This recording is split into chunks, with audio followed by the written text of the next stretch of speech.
بسم الله الرحمن الرحيم والصلاة والسلام على أشرف المرسلين. اللهم صل على سيدنا محمد وعلى آله وصحبه وسلم. السلام عليكم ورحمة الله وبركاته. أحباب في الله. halkan waxaan kusoo gudbinayaa maase ku socota wadayaasha dhaqanka ama ismada dhaqanka ee Puntland. Marka ugu horeysana waxaan soo dhaweyneynaa waa inu aad iyo aad u bogaadinaynaa tallaabooyinkii ugu dambeeyay ee ismada dhaqanka ee gobolka Bari ay qaadeen waxa weeye iyo taageerada shacabka ay heleen. intaba waan soo dhaweyneynaa. waxaan ku baaqaynaa ismada dhaqanka ee labada gobol ee haray gobolka Mudug iyo gobolka Nugaal ismada dhaqanka ee jooga iyo Soolba inay taageeraan oo ay xoojiyaan waxa weeye maxaan ku raadayay magaranaysa maxaan ku raadayay horumarkii iyo tallaabooyinkii muhiimka ah ee qaadeen. waxa weeye Puntland la xoreeyo. Puntland xoreynteedu waxa weeye maxaan ku raadayay waa xoreynta maxaan ku raadayay Soomaali weyn. waxaan idin leeyahay maansada dulucdeedu waxa weeye waa inaad aaranjaan iyo maxaa ku raada kooxda waxa weeye Soomaalina curyaamisay Puntlandna baabi'isay inaad wax ka qabataan oo aad meel uga soo wada jinsataan.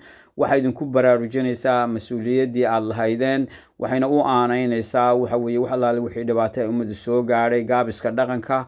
waayo dhaqanku waa soo jireen weeye aan dhicin waa madaxan dhicin weeye oo isdhaxala saa darteed waana dhaqankii oo dhaqanku sidiisaba waa dhuuxa aadanaha weeye. bani aadanka waxa weeye dhaqankiisu hadba horumarkiisu wuxuu ku xiran yahay dhaqankiisa. waxaan leeyahay waxa weeye maxaa ku dhahday ilaahay subxaana wa tacaala ha idinku duwo. waana tan guurtida Puntlandey midil guudka laga dhayo goobta may taqaano dhaqan guurti maaho la garawsan maaye gacalkiina idinka gumeeyo xaraasho gabaahiiradan iyo dhigay goobtan baaso garan waa u dhiibo uga dhigay guddoonsho gaajo iyo siliciyo haraad baa gubaayo gafka iyo xumaantii laga galay dadweynaha ka cadhooyay guulo gugii baa habsaamo geed la harsadaa iyo gabaad male dhulkiino guud ahaan Puntland iyo gobolkii dhaqaalaha gacalku uu ku noolaa gadayo xaraashyo guluf buu ku qaado gubyay daaraheedo gacalkii ka qixiyo garowgaa dhibkiisii gaadho haleeyo ganacsigii barbaa xidhan kala guray xigaalkii gartii baa la naqayo gogashii waxay taal geedka saaxameygaag guddidii ku daalo garan waaga dani markuu gubay Puntland guddigeed burburiyo geyigii xaraasho geyigii curyaansho guud ahaan dalkiibuu gumaysi u horseedo go'aamada shisheeyaha gaban weeye fuliyo u gargaara cadowgo ha goblamo dalkiinuye lagu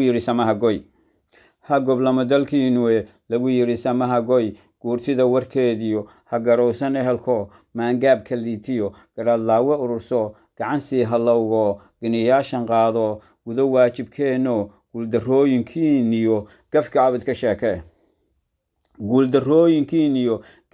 ka sheekee wuxuu goobayaayo uguntaday ayaamahan geyiguu hoggaanshiyo madaxweyne guudo guurtida Puntlandey ninka waxarihii gabay geel looma dirayo garba maaha taasoo la garawsan maaye gobolkani badbaadiyo gurmad aad u weyniyo garashuu rabaayo guurti aragti dheero ka garaaba boobkii aaranjaan u geysteen goorteedii weeye guurti yahay xilkiina guul la idin saaro waxaad gacalu qabateen geeridu markay tami gasiinkaad cunaysiyo gogol aad ka dhiganoo godkaad ugu tegaysaan gaajadiiyo silica dhibka guriga noo yaal waa garashadiiniyo gaabintii xilkiine intay goor tahay sow inaad ka gubataan goohooda maqashaan guurti yahay istiishaan guulla idinma farinoo garashaduna may odhan. waxaan aad iyo aad guurtadaan uga codsanayaa inay aaranjaan iyo daniba ay ka qabtaan maanta iyo hal beecay joogtaa maanta inay Puntland badbaadiyaan. waayo Puntland badbaadadeedu waa badbaadada Soomaali weyn. wasala allahu calayhi wacala aalihi wasaxbihi wasallam. assalaamu calaykum waraxmatullahi wabarakaatu.